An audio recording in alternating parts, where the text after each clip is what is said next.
बिस्मिल्लाहिर्रहमानिर्रहीम। स्टूडेंट, आज का जो टॉपिक है वो बड़ा ही इंपॉर्टेंट है बीएससी के स्टूडेंट्स के लिए, बीएस और बीएससी के स्टूडेंट के लिए। असिम्प्टोट्स, ये कैलकुलस में चैप्टर 7 है, उसमें है। ये दो तरह के असिम्प्टोट जो हैं उसके क्वेश्चन है। एक अगर कर्व की इक्वेशन कार्टेशियन फॉर्म में हो, यानी कि एक्स और वाई की फॉर्म में हो, और दूसरा जो है वो अगर कर्व की इक्वेशन जो है पोलर फॉर्म में हो, यानी कि आर और थीटा की फॉर्म में हो।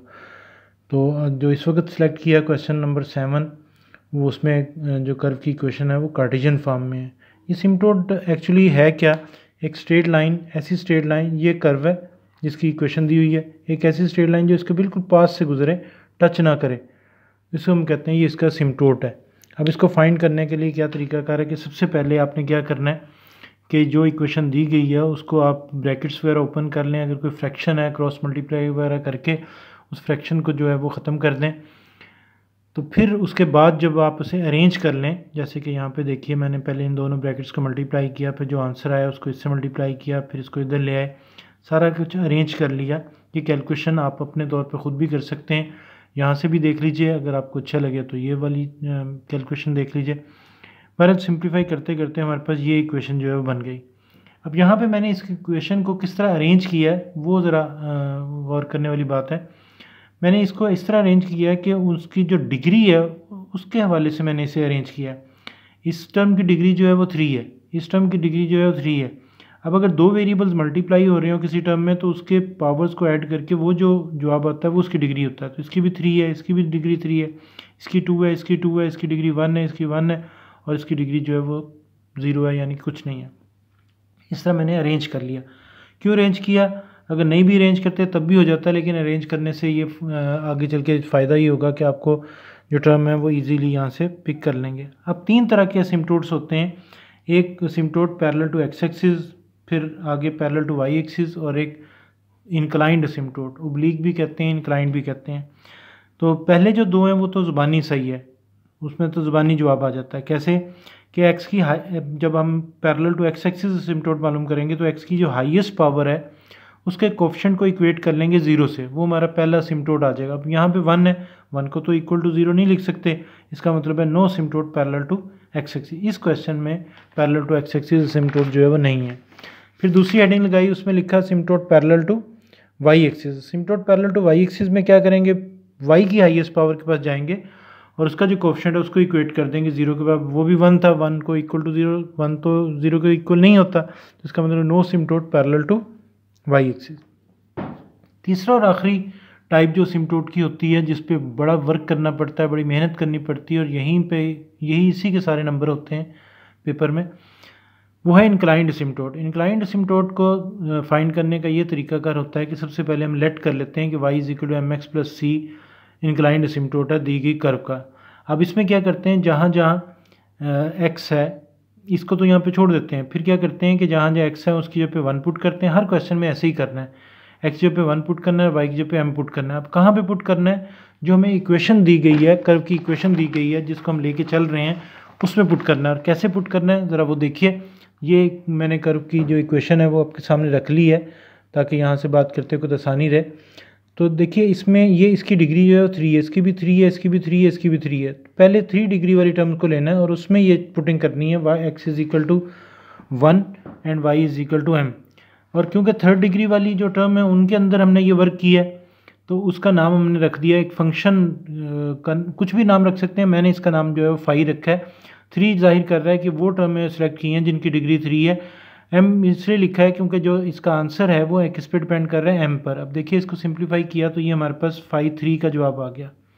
इस क्वेश्चन में जो फाई 3 है वो हाईएस्ट फाई इसमें 3 डिग्री वाली थी, इसलिए 3 डिग्री वाली है। फिर 2nd डिग्री वाली टर्म को सेलेक्ट किया, उनमें यही वाली पुटिंग की। फिर 1 डिग्री वाली टर्मों को सेलेक्ट किया, उनमें भी यही पुटिंग की। इस तरह हमारे पास y3, y2, y1 और y नोट के जो है वो आंसर हमारे पास आ गए। अब आ जाते हैं कि जनाब करना क्या है, हम ये सारा कुछ क्यों कर रहे हैं। तो हमने ये जो यहाँ पे आप देख रहे हैं m और c, इन दोनों की वैल्यू जो है वो तलाश करने हम निकले हुए हैं। तो m के लिए क्या करेंगे, हर क्वेश्चन में m के लिए क्या करेंगे, उस क्वेश्चन की जो हाईएस्ट फाई होगी, जैसे कि इसमें फाई 3 है, उसका जो आंसर होगा उसको इक्वल टू 0 पुट कर लेंगे।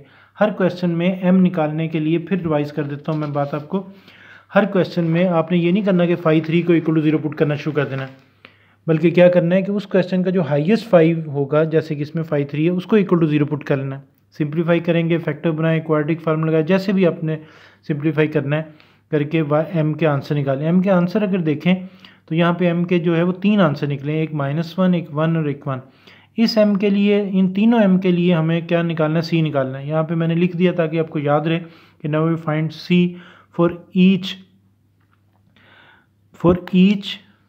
एम। हर एम के लिए हमने क्या निकालना है, सी निकालना है। क्वेश्चन का हिस्सा नहीं, लेकिन यहाँ पर मैंने कुछ पॉइंट लिखे हैं ताकि आपको याद रहे, हर क्वेश्चन करते वक्त आपको ये काम आएगा।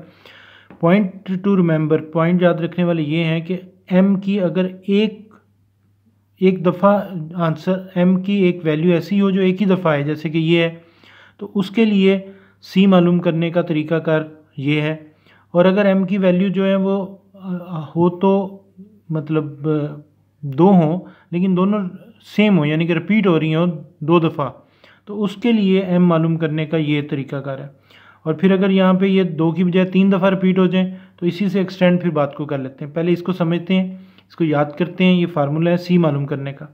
अब देखिए याद कैसे करना है। वैसे तो लिखा हुआ है कि खुद ही याद कर लें, लेकिन याद करने का भी एक टेक्निक है इसमें, ईजीली याद हो जाएगा आपको।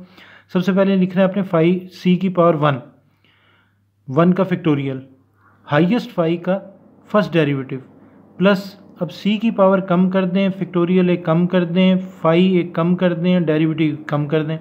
लाजमत है सी की पावर क्या हो जाएगी, कम होकर 0, 1 का फैक्टोरियल एक कम होकर क्या हो जाएगा, 0 का फैक्टोरियल। फाई 3 है, एक कम करेंगे तो फाई 2 हो जाएगा। पहले एक डेरिवेटिव था, अब कोई डेरिवेटिव नहीं, इक्वल टू 0। इसको एज ए फार्मूला जो है वो यूज़ करेंगे जब एम की एक वैल्यू होगी। जब एम की 2 वैल्यूज रिपीट हो रही होंगी तो उस वक्त जो फार्मूला यूज़ करेंगे एम मैंने यहाँ पे लिखा कि आप वही बात जो मैंने बोली, if M is 2 time repeated. फिर देखिए 2 टाइम है तो सी कहाँ से शुरू करना है, सी स्क्वायर से। एक दफ़ा वैल्यू आ रही है तो 1 पावर से शुरू करना है। अब सी स्क्वायर है तो नीचे क्या आएगा, याद रखने के लिए 2 का फैक्टोरियल। हाईएस्ट फाई जो क्वेश्चन की होगी, उस क्वेश्चन की जो आप कर रहे हैं उसकी हाईएस्ट फाई से शुरू करना है। सी की पावर क्या 2, तो सेकेंड डेरिवेटिव। अब एक एक कम करते जाइए, सी की पावर 1, 2 के फैक्टोरियल की बजाय 1 का फैक्टोरियल, एक फाई कम करके 2, और पहले सेकेंड डेरिवेटिव था अब 1 डेरिवेटिव आ गया, फर्स्ट डेरिवेटिव आ गया। सी की पावर क्या होगी, कम होकर 0, 0 का फैक्टोरियल, फाई एक कम होकर फाई 1 और कोई डेरिवेटिव नहीं, इक्वल टू 0।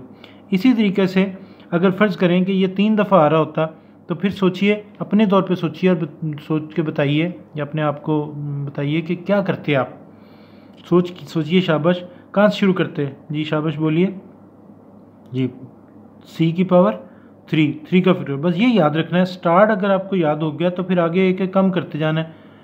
अब इसको अप्लाई करते हैं अपने क्वेश्चंस में और देखते हैं कि कैसे इस फार्मूले को अप्लाई करके हम सी की वैल्यू मालूम करते हैं। सबसे पहले मैंने हेडिंग लगाई कि एम जब -1 है तो उस वक्त मैं सी निकालने लगा हूँ। हेडिंग देखिए लगी हुई है, when M is equal to -1, तो उस वक्त फार्मूला कौन सा सिलेक्ट किया, ये हमने पहले याद इसीलिए कर लिया था।